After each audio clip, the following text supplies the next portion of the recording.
আসলো না। তাহলে কি হয়, কি বললো যে আকার, তুমি আকার দেবা। তুমি যদি তার আরাধনা করবে, তুমি যেভাবে আরাধনা করবে সেইভাবে তার একটা রূপ আসবে। তাই বলা হলো আকার। এবার বলছে ইকার,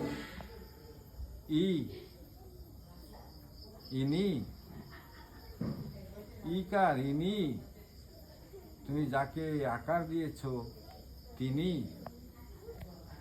বলছে দীর্ঘিকার, সেই তিনি যে তাকে দীর্ঘস্বরে, দীর্ঘস্বরে ডাকো।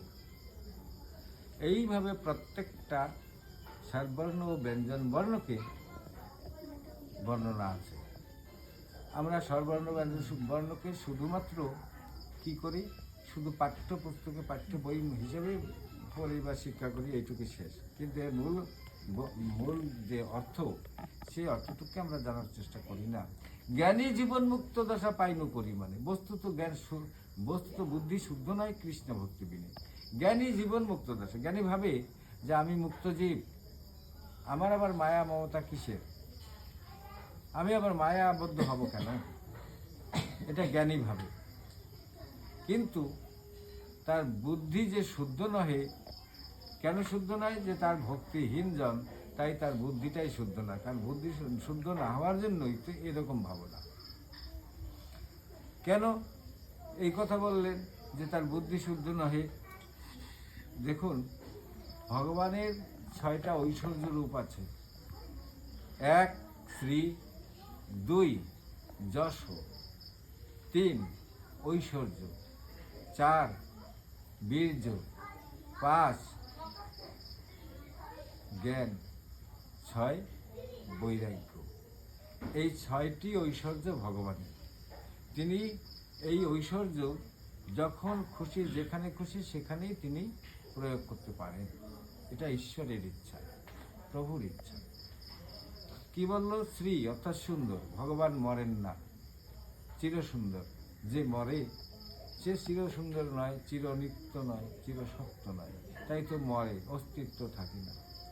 আর যিনি চিরসুন্দর, তিনি চিরনিত্য, চিরসত্য, সে মরেও না, তার গুণগানের কখনো হানি হয় না, শেষ হয় না। যতই গুণগান করা যাক ততই বাড়ে। তাই তো ব্যাসদেব, তিনি 18টা পুরাণ রচনা করেছেন, তথাপি তিনি সীমা দিতে পারেননি। নারদমণি, তিনি স্বর্গমর্ত পাতালে সর্বত্রই হরিনাম প্রচার করছেন, তাও তার সীমা দিতে পারেন নাই। নারদ আদি ব্যাসদেব দিতে নারে সীমা, সীমা দিতে পারে না, শেষ দিতে পারে না। কেননা এর শেষ নেই, তাই তো সীমা দিতে পারেন না। সে ভগবানকে আস্বাদন করার জন্য কেহ ভগবানকে যে যেভাবে আস্বাদন করবে গোবিন্দ সেইভাবে কৃপা করবে, এটা কিন্তু বলা আছে। কিন্তু সে আস্বাদনটা তুমি যেভাবে করবা, তুমি যদি মনে করো আমি ভগবানের একেবারে ভগবানের কোলে বসে আস্বাদন করব, সেও তুমি হবে, তিনি তাও মেনে নেবে, তুমি তার কোলে বসে তাকে আস্বাদন করতে পারবে। যেমন তিনি তাকে আস্বাদন করেছিল ভক্ত প্রহ্লাদ।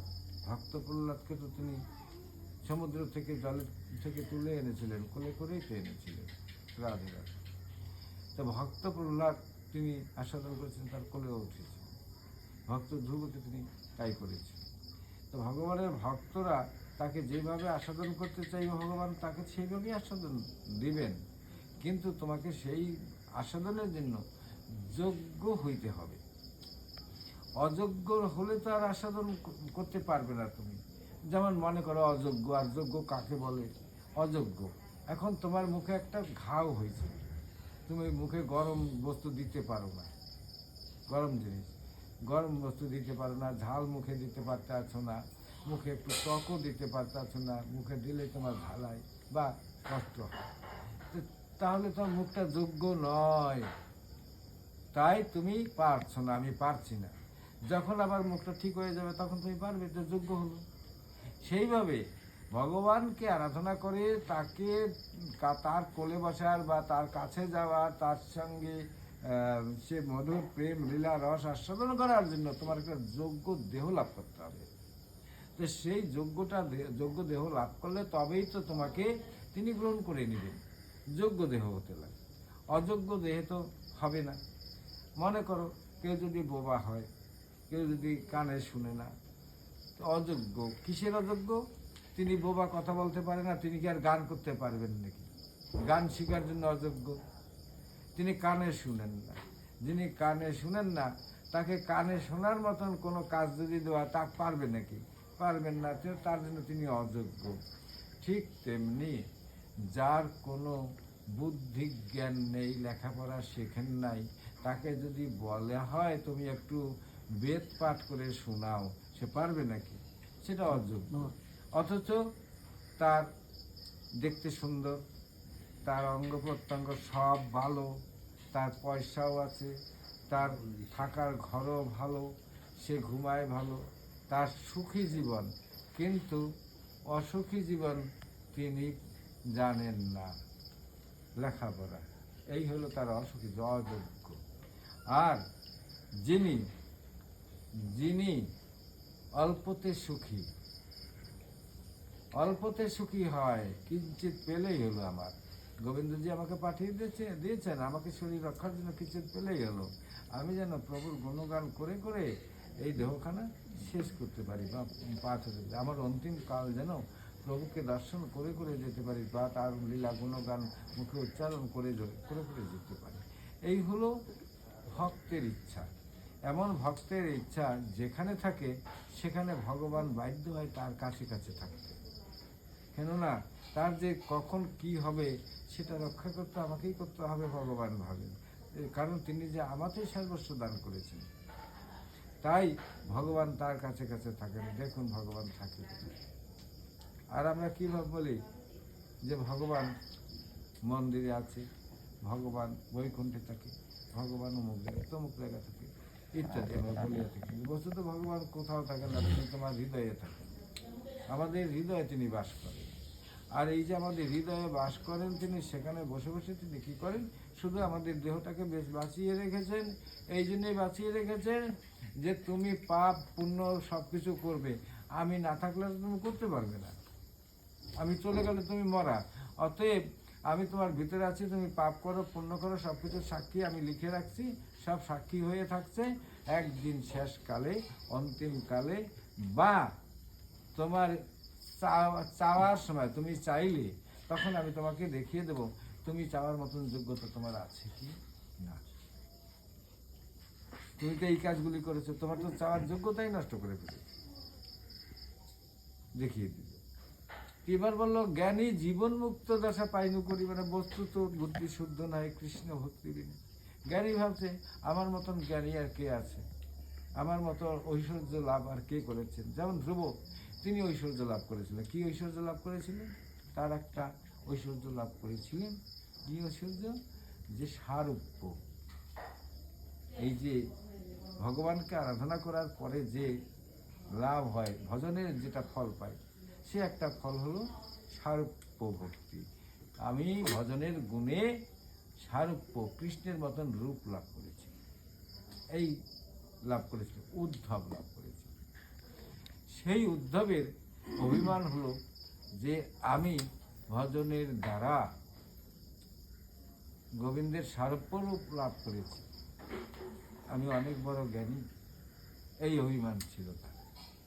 তাই শ্রীকৃষ্ণ তার অভিমানটুকু দূর করার জন্য তিনি কি করলেন? উদ্ধবকে বললেন যে উদ্ধব তুমি একটু বৃন্দাবনে যাও। বলে কেন? বৃন্দাবনে কেন যাবো? যে আমি বহুদিন বৃন্দাবন ছেড়ে এই মথুরায় চলে এসেছি। এই যে বৃন্দাবন ছেড়ে মথুরায় আমি এসেছি, কিন্তু এই অল্প রাস্তাটুকুই আমি বহুদিন থেকে যাইনি। বৃন্দাবনের ভক্তগণ কেমন আছে তুমি একটু দেখে আসো। যখন এই কথা বললেন তখন উদ্ধব বলল ঠিক আছে ঠিক আছে আমি যাচ্ছি, আমাকে কি কি করতে হবে তাই বলুন। বললো তুমি গিয়ে বৃন্দাবনে পৌঁছে সেখানকার সখাদের সখীদের মাকে পিতাকে মাতাকে আর এই যে বৃক্ষ লতা পশু পক্ষী যা আছে সবাইকে তুমি একটু বুঝিয়ে আসবে যে কৃষ্ণ এক খালি ওদের নয়, কৃষ্ণ সম্পূর্ণ জগতের। এই জিনিসটা একটু বুঝিয়ে আসো। এবার ধ্রুব বললেন, উদ্ধব বললেন ঠিক আছে তাই হবে। হ্যাঁ, এই কথা বলে তিনি যাওয়ার জন্য যখন রেডি হলেন, বললেন ঠিক আছে তুমি এভাবে যেতে পারবে না, আমি তোমাকে সাজিয়ে দিচ্ছি। এই কথা বলে শ্রীকৃষ্ণ কী করলেন, শ্রীকৃষ্ণের যে বেশ এবং ভূষণ, এই বেশভূষণ দিয়ে উদ্ধবকে সাজিয়ে দিল। শুধু দিলেন না তিনটা জিনিস, আর সব কৃষ্ণের সম্পূর্ণ বেশভূষণ দিয়ে সাজিয়ে দিয়েছেন, কিন্তু দিলেন না মাত্র তিনটা জিনিস। কি কে? এক,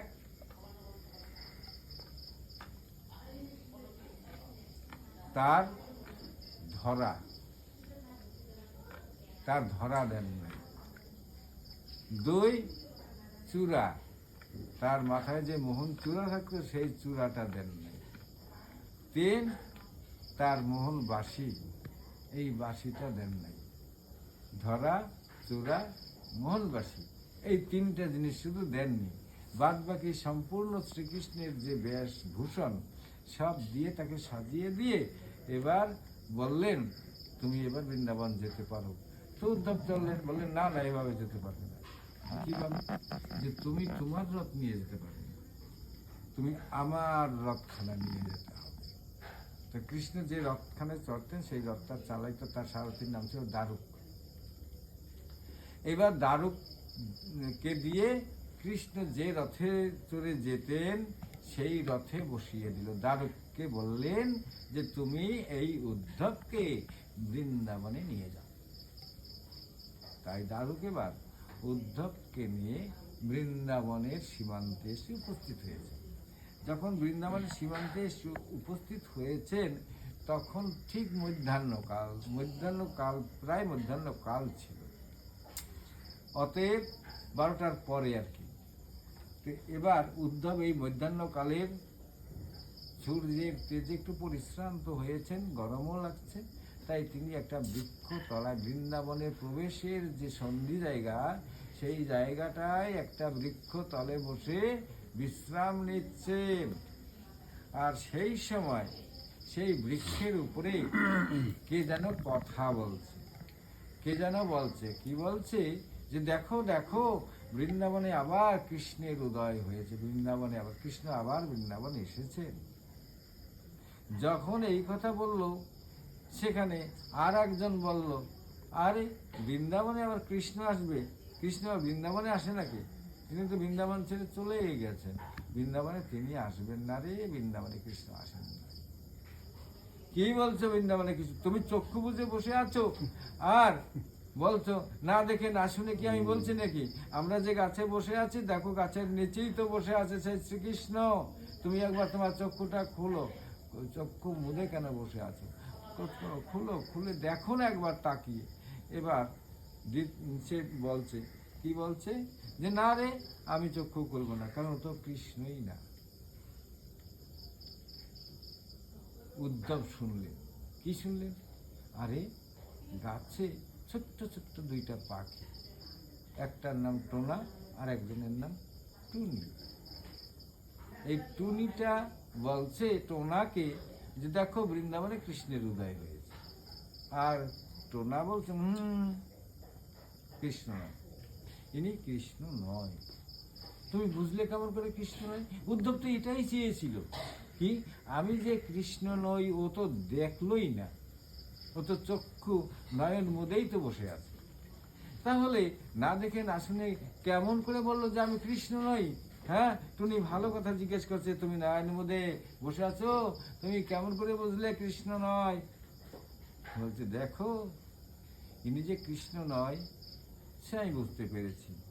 হ্যাঁ, কেমন করে বুঝতে পেরেছি শুনবে তো? তার সঙ্গে কৃষ্ণকে চেনার জন্য কতগুলি চিহ্ন আছে, কতগুলি লক্ষণ আছে। সেই লক্ষণগুলি যদি তুমি জানো তুমিও বলবে ইনি কৃষ্ণ নয়। তা তুমি জানো না, তাই জানিয়ে দিচ্ছি। দেখো কৃষ্ণের ধরা থাকবে, চূড়া থাকবে, মোহন বাঁশি থাকবে। আছে কি? বলে না। তা সে তো তুমি চোখে দেখো নাই, তুমি বুঝলে কেমন করে এর ধরা চূড়া মোহন বাঁশি নেই? তাই তো কথা, আমি নাচ দেখেই বলে দিচ্ছি নাই, কেন জানো? কৃষ্ণকে চেনার জন্য। আর একটা লক্ষ্য, কৃষ্ণের অঙ্গ থেকে যে গন্ধটা বের হয় না, সেই গন্ধটা কারো সঙ্গে মিলে না, একমাত্র শ্রীকৃষ্ণের অঙ্গের গন্ধের সঙ্গে শ্রীকৃষ্ণেরই মিল। সেটা তার থেকে যদি কেউ পৃথিবীতে বেশিও থাকে, তার সঙ্গেও মিলবে না। একমাত্র শ্রীকৃষ্ণের অঙ্গগন্ধ একমাত্র শ্রীকৃষ্ণের সঙ্গেই মিলে। সেটা কেমন জানো? তুলসী আর শ্বেতচন্দন ঘষে তুমি মিলাবে, মিলানোর পরে যে সেন্ট বের হয়, ওইটাই হলো কৃষ্ণের অঙ্গগন্ধ। তো এখানে যে কৃষ্ণ বসে আছে, তুমি বলছো তার অঙ্গ থেকে কোনো গন্ধ বের হয়েছে কি? বলে না তো। তাহলে তুমি কেমন করে বললে এটা কৃষ্ণ? উদ্ধব বললেন, ভালো কথা। হ্যাঁ, দেখো তো, এই যে বনের পাখি, ছোট ছোট দুটি রাঙ্গাটুনি, হ্যাঁ, রাঙ্গাটোনা আর রাঙ্গাটুনি, এত ছোট পাখি, তারাও ভগবানকে জানে। হ্যাঁ, আর আমরা মনুষ্য হয়ে ভগবানকে জানার চেষ্টাও করি না। হ্যাঁ, এরপরেও যদি আমি বলি আমি ভগবানকে জানি, আমি ভগবানকে ডাকি, আমার মতন কে? তাহলে বাবা এবার তুমি নিজে চিন্তা করো, তুমি একজন কে? রাধে রাধে, রাধে রাধে। হ্যাঁ, আচ্ছা ঠিক আছে, এটা ভালো হয়েছে। এবার একটু ভিতরে গিয়ে দেখি তো, এটা মাত্র বৃন্দাবনের প্রবেশদ্বার তো, এবার একটু ভিতরে গিয়ে দেখি তো, বৃন্দাবনের ভিতরে গমন করি। ভিতরে গেলেন, ভিতরে হেঁটে হেঁটে যাচ্ছেন তো, একটা মোড় পড়ছে, মোড় মানে রাস্তাটা মোড় পড়েছে।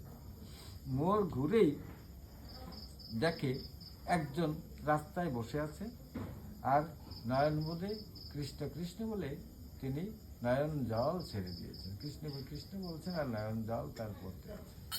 ইহা দর্শন করে তিনি তাকে বলছেন, কি হে, তুমি কাঁদছো কেন? আচ্ছা, তুমি বলতে পারো নন্দ মহারাজের বাড়ি কোথায়? কৃষ্ণ আমাকে পাঠিয়েছেন, তার ঘরে যাব আমি। এই কৃষ্ণ নাম শুনেই সেই অন্ধ, যে অন্ধ ওখানে বসে হরি হরি কৃষ্ণ কৃষ্ণ বলে কাঁদছিল, সেই অন্ধ আরো উচ্চস্বরে চিৎকার দিয়ে উঠল। বলতে পারি এতক্ষণ তো আস্তে আস্তে বা নীরবে কাঁদছিল, এখন আমার কথা শুনে উনি এবার আরো জোরে কেঁদে উঠলো কেন? হ্যাঁ, বলছে তুমি আমার কথা শুনে আবার উচ্চস্বরে কাঁদলে কেন? বলে এতদিন কৃষ্ণ নাম তো শুনি নাই। তুমি কে? তুমি যেই হও, আমি তোমাকে প্রণাম করছি, কেন তুমি আমাকে এসে কৃষ্ণ নাম শ্রবণ করাচ্ছ। হ্যাঁ, তাই তো তোমার মুখে কৃষ্ণ নাম শুনে আমার কৃষ্ণের বিরহ আরো বেশি করে বেড়ে গেল, তাই তো আমি আরো উচ্চস্বরে কাঁদলাম। ও তাই বুঝি? বলে হ্যাঁ তাই। তা এখন আমাকে একটু বলতে পারবে নন্দ মহারাজের বাড়ি কোনটা? বলে এই তো প্রথম মোড়, দ্বিতীয় মোড়, তৃতীয় মোড়টা যখন পার হবে তখনই কৃষ্ণ নন্দালয় পেয়ে যাবে। এই কথা বলার পরে উদ্ধব তার নির্দেশ মতন নন্দ মহারাজের বাড়ির দুয়ারে এসে উপস্থিত হয়েছেন। এসে দেখে এই যে জায়গাটুক তিনি হাঁটতে হাঁটতে এলেন, এই জায়গাটুক এসে তিনি কি দেখলেন? তিনি দেখলেন নন্দরানী, তিনি ননী ভাণ্ড হাতে নিয়ে কৃষ্ণের উদ্দেশ্যে বলছেন। কি বলছেন? ভাণ্ডে ভরিয়া ননী যশমতি জাননী, ভাণ্ডে ভরিয়া ননী যশমতি জাননী। ওরে কাঁদিছেন দুই আখি মুদিয়া, ওরে কাঁদিছেন দুই আখি মুদিয়া, কেবা খাবে এই ননী? কাঁদিছেন দুই আখি মুদিয়া, ভাণ্ডে ভরিয়া ননী যশমতি জননী। আর এদিকে নন্দ মহারাজ তিনি আবার কেমন করছেন? তিনি কি করছেন? যে নন্দ মহারাজ তিনি বলছেন, আয় রে আমার নীলমণি। নন্দ মহারাজ গোপালকে উদ্দেশ্য করে বলছেন, আয় রে আমার নীল মনি আয়না রে বাপ, বাবা বলে আয় রে আমার নীল মনে আয়না রে বাপ, বাবা বলে আয় রে আমার নীল মনে। ইহা দর্শন করে উদ্ধব ভাবছে, দেখো তো কাণ্ডে, হ্যাঁ, গোপাল যে বৃন্দাবনে নেই উনিরা তো ভালো মতনই জানে, তাও দেখো গোপালকে উদ্দেশ্য করে এরা কেমন পাগলের মতন করছে। না, আমি তো এদের একটু ভিতরে গিয়ে বুঝিয়ে আসতে হবে। তাই উদ্ধব গিয়ে যখন ওখানে দাঁড়িয়েছেন, উদ্ধবকে দেখতে তো গোপালেরই মতন, কৃষ্ণেরই মতন, তিনি যে সারূপ্য মুক্তি লাভ করেছেন। তাই এই উদ্ধবকে দর্শন করে নন্দ মহারাজ আর যশোমতী মাতা যশোমতী দুইজনে গিয়ে উদ্ধবকে জড়িয়ে ধরলেন। গোপাল তুমি এসেছো, এসো ঘরে আসো, এই কথা বলে উদ্ধবকে ধরে কোলে করে নিয়ে ঘরে নিয়ে বসিয়েছেন। আর গোপালের জন্য যে ননি মাখন ছানা ইত্যাদি তৈরি করেছিলেন সব উদ্ধবের কাছে এনে দিয়েছেন। বলছে, বাবা তুমি সেবা করো। না না, তুমি সেবা করবে কেন? তোমার কষ্ট করে সেবা করতে হবে না, আমি তোমাকে খাইয়ে দিচ্ছি। এই কথা বলে যশোমতী মাতা জননী তিনি গোপালকে পুত্র স্নেহে উদ্ধবকে গোপাল মনে করে ওই ননি মাখন তুলছেন আর উদ্ধবের মুখে দিয়ে দিচ্ছেন, আর বলছে, গোপাল তুমি সেবা করো। যখন সেবা শেষ হলো কিনা, তখন উদ্ধব মাতা যশোমতী এবং নন্দ মহারাজকে বললেন। কি বললেন? মাতা তুমি গোপাল গোপাল বলে কাঁদছো কেন? নন্দ মহারাজকে বলছে, পিতা তুমি গোপাল গোপাল বলে কাঁদছো কেন? গোপাল কি আর তোমার একা? তুমি গোপাল গোপাল বলে কাঁদছো কেন? গোপাল যে স্বয়ং ভগবান, তা সে কি তোমার একা হতে পারে নাকি? তিনি সে সমগ্র জগতের জন্য, তিনি যে সকলের জন্য, সে একা তোমার কাছে থাকতে পারেন না। গোপাল স্বয়ং ভগবান, আর সে তাকে তুমি কেন বেঁধে রাখার জন্য চেষ্টা করছো? সে কি হয়? সেটা সম্ভব নয়। এই জ্ঞানের কথা যখনই না বললেন, তখনই মাতা যশোমতী এবং নন্দ মহারাজ দুইজনে মিলে আরো উচ্চস্বরে কাঁদে আরম্ভ করলেন, গোপাল গোপালে বলে। নন্দ আর যশোমতী তারা নয়নের জল ছেড়ে দিয়ে আরো উচ্চস্বরে গোপালে গোপালে বলে নয়নের জলে ভেসে যায় রে গোপাল গোপাল গোপাল বলে নয়নের জলে ভেসে যায় রে। বলছে, উদ্ধব কি কথা শুনাইলি? এতদিন জানতাম গোপাল আমার পুত্র, আর এখন জানলাম গোপাল শুধু পুত্র নয়, তিনি যে ভগবান।